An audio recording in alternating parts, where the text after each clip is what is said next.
창세기 1장 20절에서 23절 말씀 합심해서 읽도록 하겠습니다. 시작. 하나님이 이르시되 물들은 생물을 번성하게 하라. 땅 위에 하늘의 궁창에는 새가 나르라 하시고 하나님이 큰 바다 짐승들과 물에서 번성하여 움직이는 모든 생물을 그 종류대로 날개 있는 모든 새를 그 종류대로 창조하시니 하나님이 보시기에 좋았더라.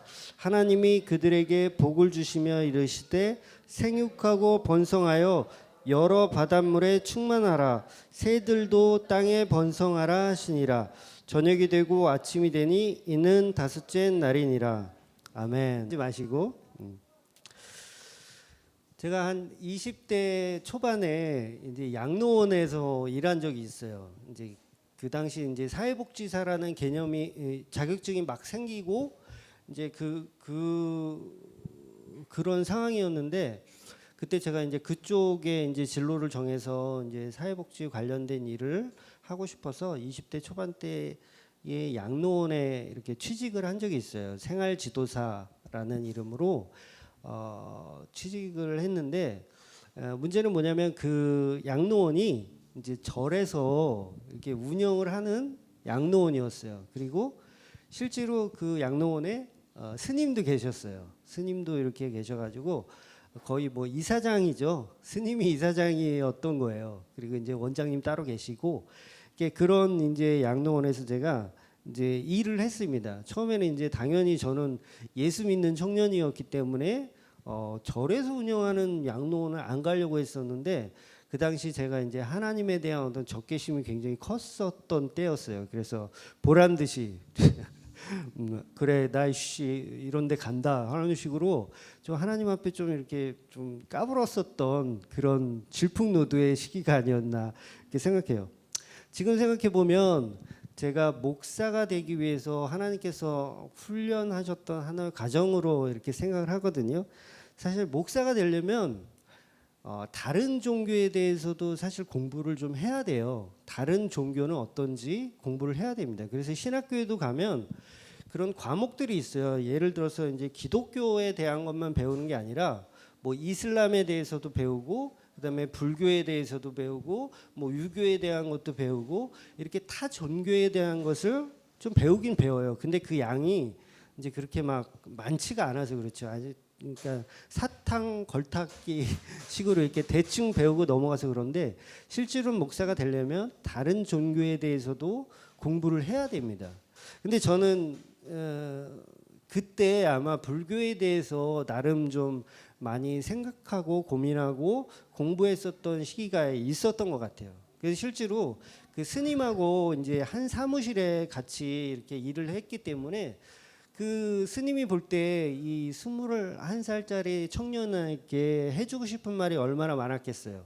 자기가 이제 배운 것도 있고 또 종교가 다른 그런 청년에게 해주고 싶은 말이 참 많았겠죠. 그래서 여러 가지 이야기도 듣고 이렇게 불교에 대해서 이렇게 공부할 수 있던 시간을 가졌습니다. 제가 뭐 이 적은 그 짧은 지식으로 불교에 대해서 다 이렇게 막 이야기할 수는 없지만 기본적으로 불교는요. 그래서 우리가 생각하는 지금 이 시대의 불교하고는 조금 사실 차이가 좀 있어요. 진짜 불교는 사실 어떤 절대자를 숭배하는 사상이 없습니다. 실제로 그래요. 그래서 절에 다니는 사람이 뭐 부처님 믿고 천국 간다 이런 얘기 들어보셨어요? 그런 얘기 안 해요. 부처님을 믿고서 부처님으로 인해서 극락에 간다 뭐 이렇게 말하지 않습니다. 만약에 그렇게 말하면 그 사람은 그 불교 내에서도 아마 이단으로 아마 이야기되지 않을까 싶어요. 불교는 원래 부처를 신으로 숭배하는 사상이 아니에요. 어떻게 따지고 보면 어떤 석가모니를 비롯해서 어떤 그런 불교의 사상들은 어떤 그런 학문에 가깝지 학문과 사상 사람이 살고 죽고 하는 것에 대한 고민이지 어떤 무언가를 이렇게 숭배하고 막 이런 사상은 아니거든요. 근데 지금의 불교 보면 거의 다 그런 쪽으로만 발전했어요. 사실 막 숭배 사상으로 발전했고 무슨 막 그 어떻게 하면 소원을 성취할까 그런 쪽으로만 발전해 있어요. 근데 실제로 불교는 원래 그런 학문이 아닙니다. 그래서 왜 불교는 어떤 절대자를 숭배해 가지고 자기가 천국에 가는 것이 아니라 자기 스스로가 어떤 철학과 경험 그리고 고뇌와 그런 해탈을 통해서 이제 그 열반에 든다. 그래서 이제 왜 그 불자 신도들이 인사할 때도 뭐라고 인사하냐면 성불하십시오 이렇게 인사를 해요. 성불하십시오. 그 얘기 뭐냐면 부처 되세요 이런 얘기예요. 당신도 성불해라 이제 부처가 되어라 이런 주의입니다. 그러니까 쉽게 얘기해서 당신도 하나님이 될 수 있다 그거예요. 쉽게 얘기해서 그 창세기 3장에 보면 이제 앞으로 우리가 보게 되겠지만 창세기 3장에 보면 사단이 하와에게 꼬셨던 메시지 있죠. 너도 하나님처럼 될 수 있다. 사실 그 사상이고 그 주의입니다. 그러니까 어찌 보면 그거는 절대자를 숭배하는 게 아니고 그냥 사상입니다. 사상. 근데 성경적으로 별로 그렇게 좋은 사상은 아니죠. 제가 왜 이렇게 불교에 대한 이야기를 먼저 이렇게 시작을 하냐면 절에서도 이상하게 그런 사상이나 어떤 가르침에서 벗어나서 계속 막 소원 성취라든가 기복주의적인 사상으로만 자꾸 불교도 그렇게 가요. 실제로 스님들도 그런 것을 걱정하는 진짜 스님들이 많이 있습니다. 그래서 학문적이고 철학적이고 뭐 그런 것을 지식적인 것을 공부해야 되는데 사람들이 자꾸 어떤 신격화하고 자꾸 소원 성취나 기복으로 가는 것을 우려하고 걱정하는 그런 스님들이 많이 있다는 것을 저도 알게 됐어요. 그 왜 불공 드린다고 하잖아요. 불공 드리는 게 뭔지 아십니까? 불공이 드린다는 게 이제 어떤 불보살이라는 그런 존재가 있대요. 그런 존재에게 이제 공양을 하면서 음식을 이렇게 드리면서 일종의 제사 같은 거죠. 제사 같은 걸 드리면서 그 불공을 드리는 원래 목적이 뭐냐면 존경의 의미예요. 존경의 의미. 그러니까 우리 부모님이 돌아가시면 그 유교적 사상이 있는 분들은 부모님이 돌아가시면 거기서 제사상을 이렇게 차리잖아요. 그리고 그 제사상을 차리면서 돌아가신 아버지와 어머니를 기리잖아요. 이게 어떤 사상이죠? 존중하고 존경하는 사상이지 이것을 숭배의 사상으로 생각하는 사람 없잖아요. 만약에 숭배의 사상으로 생각한다면 그건 종교가 돼버리는 거예요. 그러니까 그런 개념은 아니고 그냥 나의 아버지, 나의 어머니, 나의 할아버지, 나의 할머니니까 존경하고 사랑하는 마음에서 제사를 드려지는 거예요. 그러니까 불교에서 드리는 불공 드린다라는 의미도 사실은 존중과 존경의 의미인데 그게 지금은 어떻게 됐냐면 소원 성취의 의미로 바뀌어 버렸어요. 그래서 우리 아들이 고3인데 대학 입학하기 위해서 내가 불공 드립니다. 이렇게 얘기하고 우리 남편이 사업을 시작했는데 이 사업이 잘 되게 해달라고 불공 드리러 절에 갑니다. 뭐 이렇게 얘기해요. 그러니까는 그 불교의 그 바탕과는 조금 다르게 변질됐다라는 거죠. 거기에는 어떤 그런 존경의 사상만 있는 것이 아니라 숭배의 사상으로 점점 변해가고 있는 거예요. 예수님의 가르침을 벗어난 우리 기독교인도 마찬가지죠. 교회를 다니는 이유가 어떤 기복적인 걸로 어떻게 하면 더 하나님께 복을 받을까 막 이런 목적으로를 가지고 교회를 다니는 사람들이 이 불교도 마찬가지고 이 기독교는 더 많죠. 불교보다 더 많다라는 게 이게 큰 문제라는 거예요. 왜 그 심청전 아시죠? 심청전 보면 공양미 300석을 드리면 뭐 아버지가 눈을 뜬다. 그래가지고 그 공양미 300석을 구하려고 이 심청이가 몸을 팔잖아요. 자기 몸을 팔아가지고 임당수에 빠져 죽잖아요. 자, 이 스님들이 이거 뭐 한 거예요? 사실은 사기친 거예요. 사기친 거. 스님들도 이 얘기 안 좋아해. 그렇잖아요. 공양미 300석의 돈을 이렇게 절에다 갖다 바치면 눈을 뜨게 해준다. 이거 완전히 이게 불교인가요? 불교 분들도 굉장히 기분 나쁠 것 같아. 이건 그거 사기죠, 사기. 그런데 이 교회 내에서도 그런 비슷한 일들이 너무 많이 있다는 거예요. 그러니까 우리나라는 어떤 종교, 사상 이런 게 들어오면 전부 어떻게 변질하냐면 기복주의적인 걸로 막 변질시켜. 그리고 어떻게 하면 이거를 무속화해 가지고 어떻게 하면 이렇게 좀 이야기해서 돈을 뜯어낼 수 있는 어떤 사기, 막 이런 심청전 같은 그런 어떻게 하면 사기를 쳐서 좀 돈을 어떻게 뺐을까, 막 이런 걸로만 너무 이 발전을 하다 보니까 종교들이 다 욕을 먹는 거예요. 막 개독이라고 욕을 먹고, 기독교도 막 이렇게 지금 기독교 막 존경하고 좋아하고 그런 사람 없잖아요. 옛날 같기만 해도 어느 교회 장로다 그러면 아 장로님이시구나, 인품도 됐고 모두 됐고 존경할 만한 분이구나라고 생각했는데 지금 어때요? 그래서 뭐 그게 뭐 이렇게 돼버려. 그러니까 얼마나 우리가 지금 종교 생활을 엉터리로 하고 있는지를 대변하고 있는 거죠.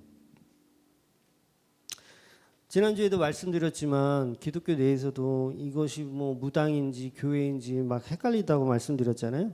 무슨 신유은사니 뭐 예언이니 방언이니 막 이런 거 하면서 사람들이 어떻게 하면 막 이상한 쪽으로만 발전을 해가지고 막 그런 쪽으로만 너무 무속적인 신앙으로만 만들려는 경향이 있어요. 제가 방언에 대해서는 여러 차례 말씀드렸지만 그 예언에 대해서는 제가 얘기 안 한 것 같은데, 예언에 대해서 뭐 좀 간단하게만 말씀드리면 마태복음 11장 13절에 이런 말씀이 있어요. 모든 선지자와 율법이 예언한 것은 요한까지니 만일 너희가 즐겨 받을진대 오리라 한 엘리야가 곧 이 사람이니라. 이런 말씀이 있어요. 요거 무슨 말씀이냐면 예수님이 사실 마지막 선지자란 뜻이에요. 선지자. 그러니까 선지자가 대언자잖아요. 하나님 말씀 대언하는 대언자잖아요. 그게 예수님까지가 사실은 끝이다라고 이야기하는 거예요. 그래서 신약 시대에 나온 그 예언들은 사실 그런 뉘앙스의 예언들이 아니에요. 선지자적인 예언이 아닙니다. 근데 지금 보면 뭐 어떤 목사님들 보면 자기는 예언의 은사가 있어서 막 예언해 준다 그러고 막 사람들한테 막 예언해 주고 뭐 방언도 하고 통역도 하고 막 이렇게 하는데 그 대부분 엉터리예요. 대부분 엉터리. 왜냐하면 아직도 선지자적 예언이 가능하다라고 한다면 안상홍이 신일 가능성이 있는 거예요. 그렇잖아요. 이만희가 신일 가능성이 있는 거예요. 왜? 선지자고 예언자라면. 근데 그건 없어요. 그건 끊겼어요. 그렇기 때문에 그 사람들은 이단인 거예요. 그러니까 선지자적 예언은 이미 끝났는데도 불구하고 자기가 하나님의 대언자다, 하나님의 말씀을 받았다라고 하는 건 그것은 잘못된 거죠. 근데 사람들은 거기에 막 빠져가지고 막 어느 목사님이 예언한다 그러면 거기 찾아갑니다. 막 전보러 가듯이 이렇게 찾아가요. 찾아가서 나 좀 예언 좀 해달라고. 그러면 이제 무속 신앙에서 하는 것처럼 그 사업은 하지 않는 게 좋겠어요. 막 이런 식으로 이야기를 해줘요. 예언 받았다고 하는 목사들이 무속 신앙하고 별로 다를 게 없어요. 똑같아요. 그게 지금 현실이라는 거예요. 기독교의 현실. 신약 성경에 있는 예언들은 신약 성경에도 예언이란 말들이 많이 나오거든요. 근데 그 예언들은 어떤 거냐면 오늘 우리 목사님께서도 기도 때 말씀하셨지만 사랑이 전제되지 않은 예언이나 방언 이런 것은 다 쓰레기다라고 성경 말씀에 고린도전서에 있는 얘기예요.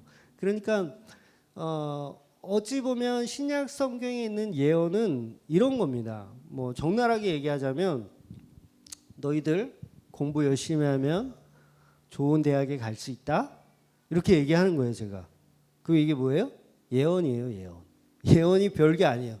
너 인생 그렇게 살면은 너 나중에 너 힘들어진다.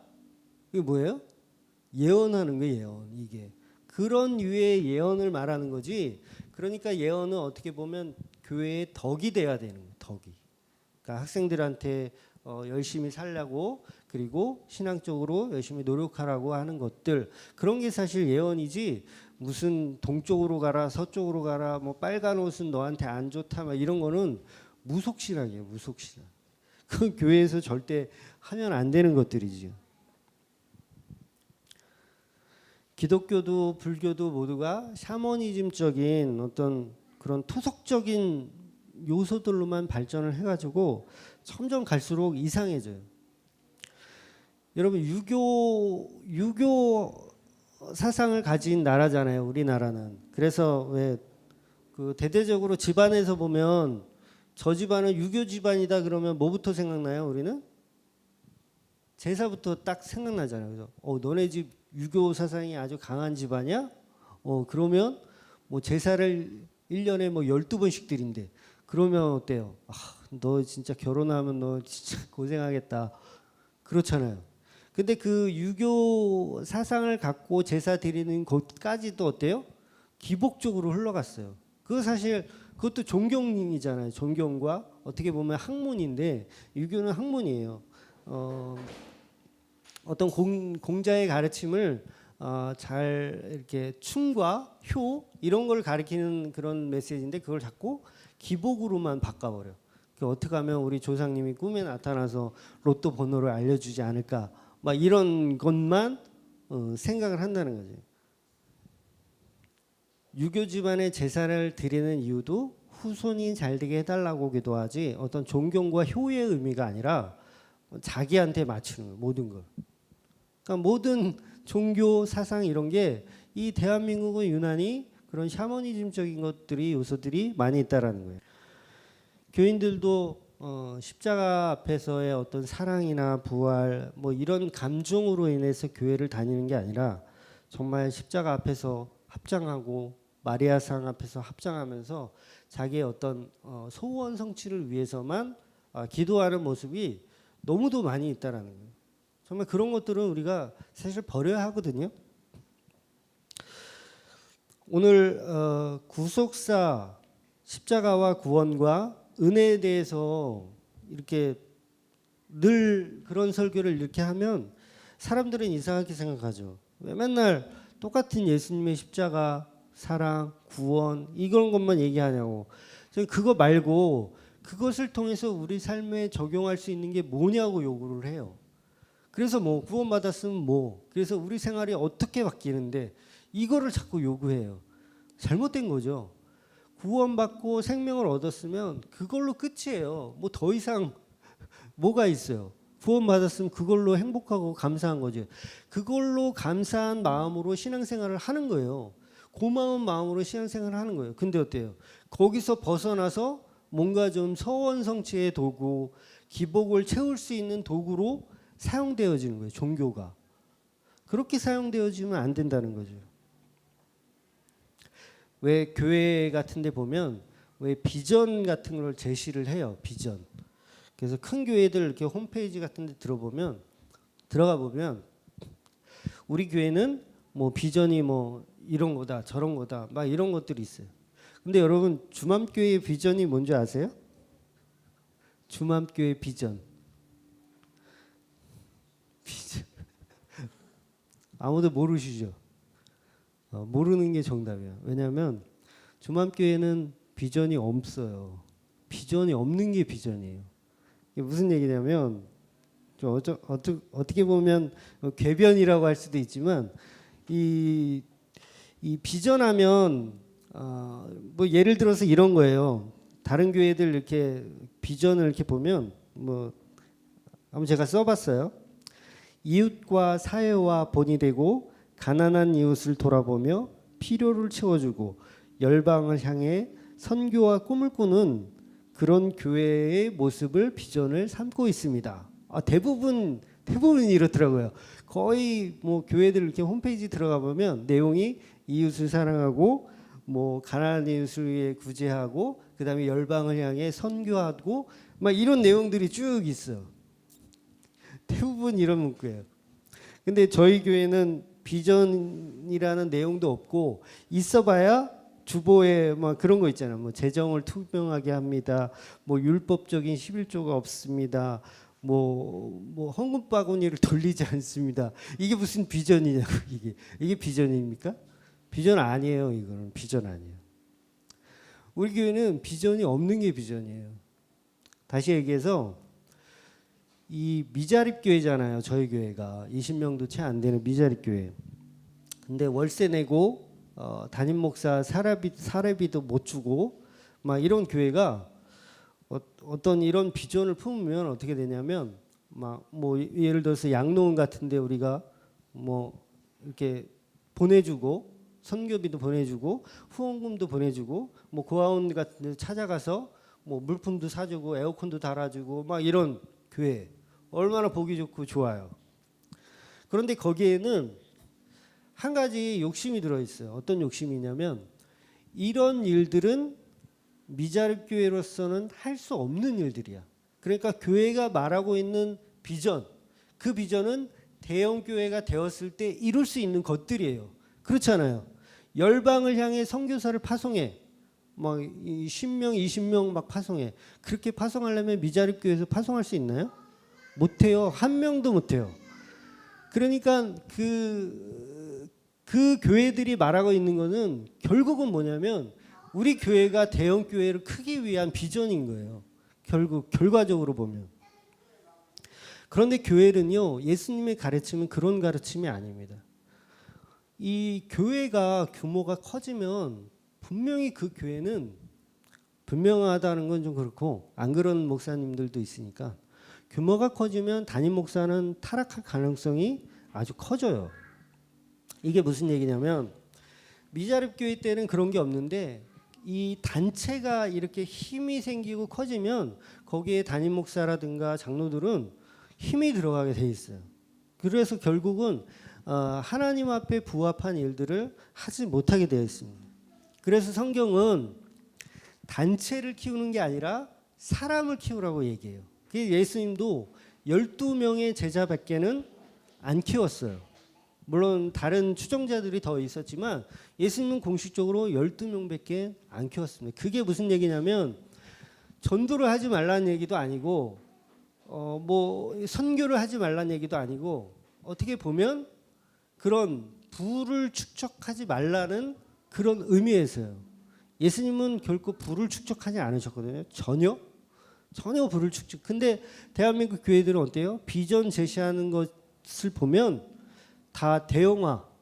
우리 교회도 대형 교회 반열에 올라야 된다라는 비전만 가지고 있어. 그러니까 참 안타까운 거죠. 성경은 절대로 복에 대한 개념을 어떤 그런 기복과 단체의 크기로 이야기하고 있지 않습니다. 복에 대해서는 산상수훈 팔복할 때 여러 번 말씀드렸지만 성경이 말하는 복과 우리가 생각하는 복은 완전히 달라요. 180도 다릅니다. 오늘 본문에 보면 기분 나쁜 내용이 하나 나와요. 뭐라고 나오냐면 22절 하나님이 그들에게 복을 주시며 이르시되 생육하고 번성하여 여러 바닷물에 충만하라 새들도 땅에 번성하라 하시니 우리가 알고 있는 복은 어떤 거죠? 교회 열심히 다니면 그리고 예배 잘 드리면 헌금 많이 하면 이웃을 사랑하고 하나님을 잘 섬기면 복을 받는다 이거예요. 이렇게 생각하잖아요. 다 모든 사람이 그렇게 생각해요. 다시 한번 말씀드릴까요? 우리가 알고 있는 복은 교회 열심히 다니고 예배 잘 드리고 헌금 많이 하고 이웃을 사랑하고 하나님을 잘 섬기면 복을 받는다 라는 게 인간들이 생각하는 기독교인들이 생각하는 복이에요. 맞죠? 이거 부정하시는 분은 아마 없을 거예요. 그런데 오늘 본문에 이 복이라는 단어가 처음 등장하는데 이 복을 어떻게 주고 있냐면 아주 기분 나쁘게 이 바다의 물고기 더 아주 기분 나쁘게 할게요. 이 생선 대가리 이 생선 복을 주면서 생선 대가리들한테 하나님께서 복을 줘. 그리고 새 대가리들한테도 복을 줘. 그렇잖아요. 이것들한테 복을 주고 있어요. 하나님이. 얼마나 기분 나쁜 내용이에요. 이 복은 우리 인간들이 누려야 할 복인데 하나님이 생선 대가리들한테 안수하듯이, 새 대가리들한테 안수하듯이 복을 주고 있는 거예요. 여러분 헷갈리지 않습니까? 이게 복인가? 이게 뭐가 복이야? 그런데 성경은 계속해서 이것을 복이라고 이야기하고 있어요. 그러니까 즉 다시 말해서 생육하고 번성하라. 이게 복이라는 거예요. 생육하고 번성하는 게. 우리가 살아있는 이 자체가 하나님은 복이라는 거예요. 복. 이 생명이 복이라고 말씀하시는 거예요. 그래서 우리가 부자로 살지 않아도 정말 박사학위도 없어. 공부도 못해가지고 박사학위도 없어. 건강하지도 못해. 우리가 아까 찬양 드린 것처럼 건강하지도 못해. 나 가진 것 아무것도 없어. 그래도 공평하신 하나님으로 찬양하잖아요. 성경은 그런 것을 갖고 있지 않아도 복이라고 말하는 거예요. 무화과 나뭇잎에 무화과가 나뭇잎이 다 마르고 포도나무에 포도 열매가 없고 외양간에 소가 없고 논밭에 식물이 없고 아무것도 없어도 복이 있다라는 거예요. 하나님은 하나님 그 자체가 사실은 복입니다. 하나님 자체가 복이에요. 그래서 하나님은 우리에게 그 복이 자체고 하나님이 우리에게 임하실 때 사실 우리가 그 복을 그대로 누리는 거예요.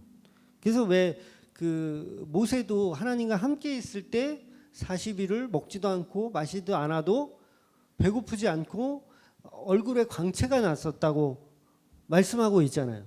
그게 뭐예요? 복이신 하나님 그 자체를 누리고 있었기 때문이죠. 그 하나님은 결코 이런 축복의 하나님이 사실 아니에요. 왜 축복이란 단어를 우리 교회 내에서도 참 많이 쓰는데 이게 잘못된 단어 중에 하나거든요. 그 축복이란 뜻은 어떤 뜻이냐면 복 받은 것을 축하한다 또는 복을 받을 수 있게 내가 빌어준다. 이게 사실 축복이란 단어예요. 그래서 이 축복이란 단어는 목사가 성도들한테 하는 거예요. 여러분 축복합니다. 이렇게 하는 거고 아버지가 아들한테 내가 너를 축복한다. 그리고 형제 자매들끼리 당신을 축복합니다. 이렇게 하는 게 축복이. 근데 하나님이 주시는 건 축복이 아니라 축자를 빼야 돼요. 복입니다. 그냥 복. 복 그 자체예요. 오늘 제목에 보면 이상한 말이에요. 제목이 뭐냐면 기복음이에요. 제목이 기복음. 검색하지 마세요. 사전에 없는 단어입니다. 기복음. 이게 뭐냐면 가운데 복이라는 그 글자와 앞에 있는 기복 그리고 기자를 뺀 복음 이런 세 가지 단어를 제가 이렇게 짬뽕해 놓은 말이에요. 기복음. 기복과 복 그리고 복음 이 세 가지를 짬뽕시켜 놓은 겁니다. 왜 축복에 대해서 이렇게 설명했냐면 제가 무슨 그 국문학 박사는 아니지만 그 느낌이 하나님은 결코 복을 빌어주시는 분도 아니고 받은 복을 축하해 주시는 분이 아니라 그 복 자체라는 거예요. 그래서 하나님의 복을 정리하면 성경이 말하고 있는 하나님의 복을 정리하면 이런 겁니다. 구약에서도 거의 소출에 관해서는 하나님이 복이라고 말씀하세요. 그러니까 가나안 땅에서 농사를 지었을 때 그 농사의 소출을 하나님이 복이라고 말씀하십니다. 근데 그것은 원래는 그 땅이 황폐한 땅이잖아요. 가나안 땅은 결코 비옥한 땅이 아닙니다. 거기에는 정말 농사 짓기에도 별로 부적합한 땅이에요. 근데 하나님은 계속 그 땅으로 사람들을 인도하고 있어요. 아브라함도 인도했고요. 그다음에 그 많은 이스라엘 백성들도 광야를 거쳐서 가나안 땅으로 인도를 했어요. 근데 그 땅은 별로 좋은 땅이 아니에요. 그러니까 하나님의 은혜가 없이는 살아갈 수 없는 땅을 얘기하는 거예요. 그건 뭐예요? 거기에는 어떤 부가 없어. 기복 자체가 없는 땅이에요. 기복이 없는 땅임에도 불구하고 그것을 하나님께서 계속 가라고 말씀하시는 것 그게 복이라는 거예요. 그러니까 하나님 자체가 복이기 때문에 거기에는 어떤 우리가 인간적으로 생각하는 그런 기복들이 없다라는 거죠. 히브리서 6장 7절 땅이 그 위에 자주 내리는 비를 흡수하여 밭가는 자들이 쓰기에 합당한 채소를 내며 하나님께 복을 받고 그게 복이라는 그게. 그러니까 오늘 본문의 새와 물고기들이 주셨던 복은 사실은 그게 전부입니다. 다른 게 없어요. 그게 전부예요. 물고기들과 새들에게 주셨던 그 복을 우리 인간들에게도 똑같이 주시는 거예요. 이제 앞으로 이제 6째 날 되면 인간도 창조하시고 인간에게도 생육하고 번성하라 똑같은 말씀하시거든요. 그리고 그것을 복이라고 말씀하세요. 그러니까 그게 사실은 복입니다. 그래서 복을 한마디로 정의하자면 생명이에요. 생명. 그래서 우리가 복 받는 사람은 어떤 사람이냐면 살아있는 사람이에요. 살아있는 사람. 죽어있는 사람 뭐예요? 복을 받지 못한 거예요.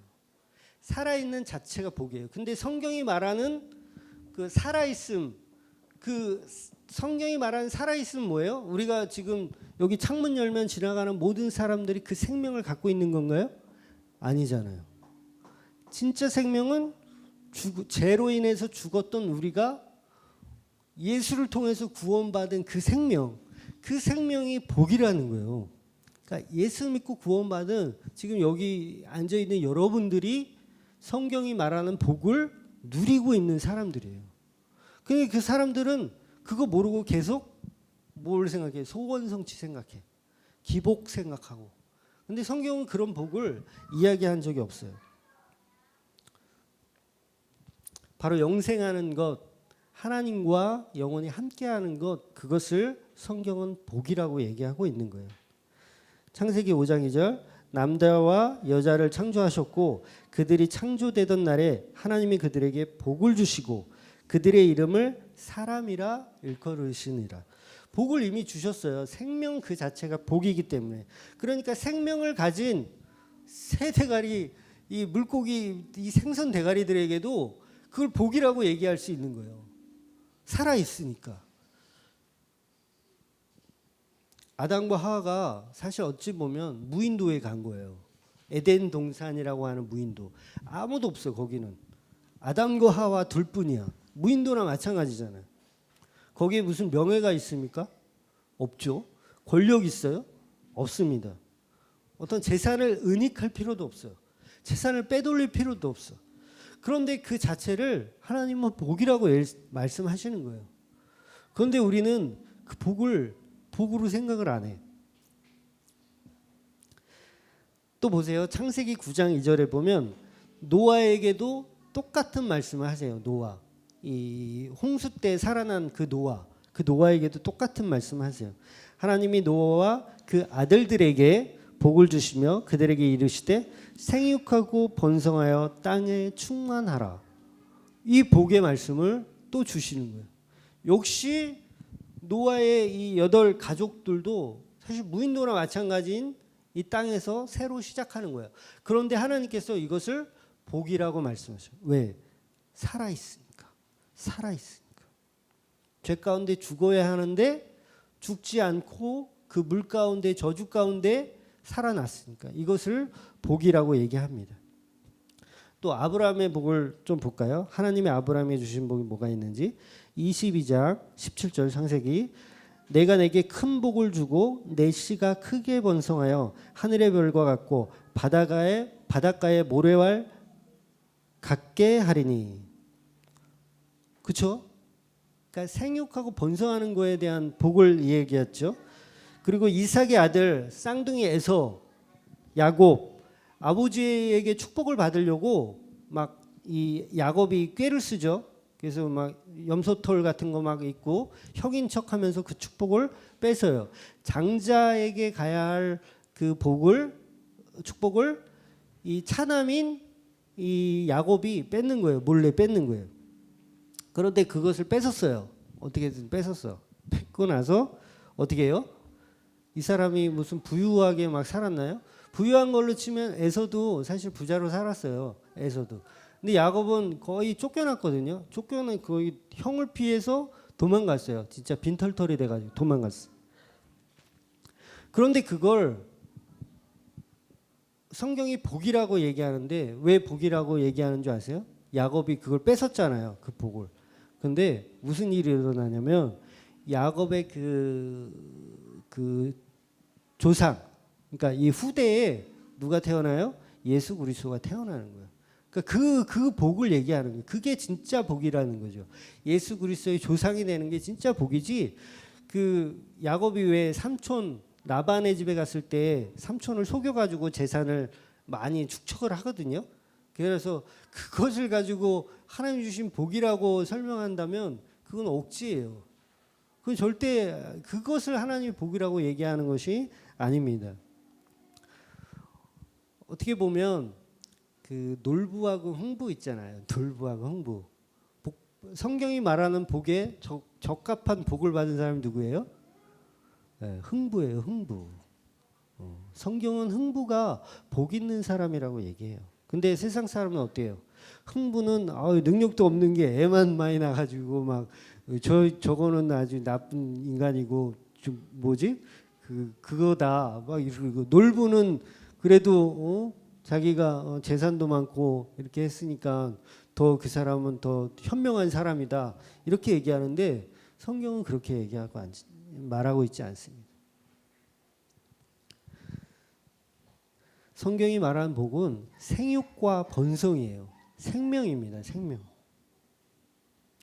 땅의 충만입니다. 결국 그것은 거듭남을 얘기하는 거예요. 거듭남. 거듭남냐, 살아있냐, 너가 생명이 있냐, 생명이 있다면 너는 복이 있다라고 얘기하는 거예요. 바로 예수 그리스도가 복이라는 거죠. 예수 그리스도가 곧 복인 거예요. 아무리 재산이 많고 명예가 있고 권력이 있어도 예수를 모르면 그 사람은 복받은 사람이 아니에요. 그러나 비록 가진 게 없고 내가 비록 배운 것도 없어도 내 안에 예수가 있으면 그 사람은 복받은 사람이라는 거예요. 그래서 그 복을 어떻게 해요? 이야기하고 다니는 거야. 그게 뭐예요? 복음이에요. 복음. 그게 복음. 그러니까 교회를 열심히 다니잖아요. 열심히 다녀서 너 복 받으려고 교회 열심히 다니냐? 이게 아니고 교회를 열심히 다니는 이유는 내가 복음을 전하기 위해서 다니는 거예요. 복음을 전하기 위해서. 그래서 왜 교회 내에서 제가 아까 우리 교회의 비전도 얘기했지만 교회의 비전이 아니라 개인적인 비전들이 있어야 돼요. 개인적인. 내가 예수의 제자의 삶을 살 것이냐, 내가 기복이 아닌 복음의 삶을 살 것이냐, 이게 중요한 거예요. 어떻게 쓰는지 머리수를 채울까 이게 아니라 진짜 제자, 진짜 복음을 전해라는 거죠.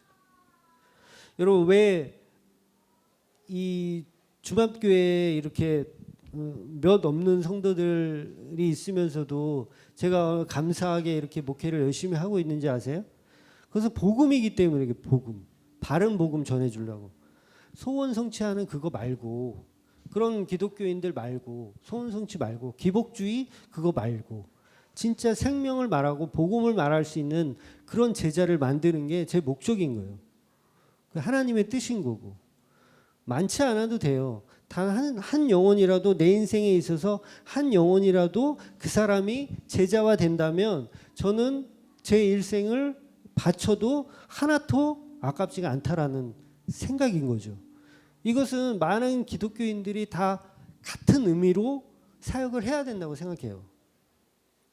신약성경 갈라디아서 3장 8절 또 하나님이 이방의 믿음으로 말미암아 의로 정하실 것을 성경에 미리 알고 먼저 아브라함에게 복음을 전하되 모든 이방인이 너로 말미암아 복을 받으리라 하였느니라. 그러므로 믿음으로 말미암는 자는 믿음이 있는 아브라함과 함께 복이 있느니라. 그러니까 아브라함에게 주셨던 그 복이 신약에도 똑같이 적용이 된다라는 거예요. 근데 똑같이 적용이 되는데 그 적용은 어떤 거냐면 생명, 예수 그리스도의 십자가의 보혈을 인한 그 생명의 적용이 바로 복이라는 거죠. 결론적으로 이 기복음의 의미는 정말 중요합니다. 우리 기독교인들이 꼭 알아야 되는 거예요. 앞에 기자는 버려야 돼요. 그리고 하나님 자체이신 복, 그리고 그것을 우리가 말할 수 있는 복음. 그러니까 그러니까 처음에 신앙생활을 시작할 때는 어떤 기복주의로 시작할 수는 있어요. 그건 맞습니다. 왜 그렇잖아요. 교회 가면 떡 줄 테니까 교회 나와라. 이거 맞아요. 이 기복이에요, 기복. 기복으로 교회에 데리고 와서 앉혀놓지만 훈련 받으면서 제자하다면서 기자를 빼는 거야. 그리고 복이 내 안에 들어오시는 거예요. 그리고 그 복이 내 안에 들어오면 이제 어떻게 돼요? 음이 붙어야 돼. 복음이 붙어. 그러니까 기복음은 어떤 순례자의 그 모습인 거예요. 순례자의 모습. 신약 성경에서도 복을 정리할 때 절대로 그런 부유함에 대한 복을 이야기하는 구절이 없습니다. 물고기와 새가 받지 않았던 그 복을 추구하지 마세요. 새는 물고기는 어떤 이 재산을 은닉하지도 권력을 갖지도 뭐 아무것도 없었어요. 그런데 복이 있다고 하나님께서는 말씀하십니다. 하나님 앞으로 돌아가는 것, 하나님과 함께하는 삶, 그것이 복입니다. 그래서 십자가의 삶을 누리고 그것이 진정한 우리 인생의 복이라는 것을 알고 그것을 이웃과 함께 나누는 그런 복음의 삶을 사는 저와 우리 주만교회 식구들 되기를 주의 이름으로 부탁을 드립니다. 기도하겠습니다.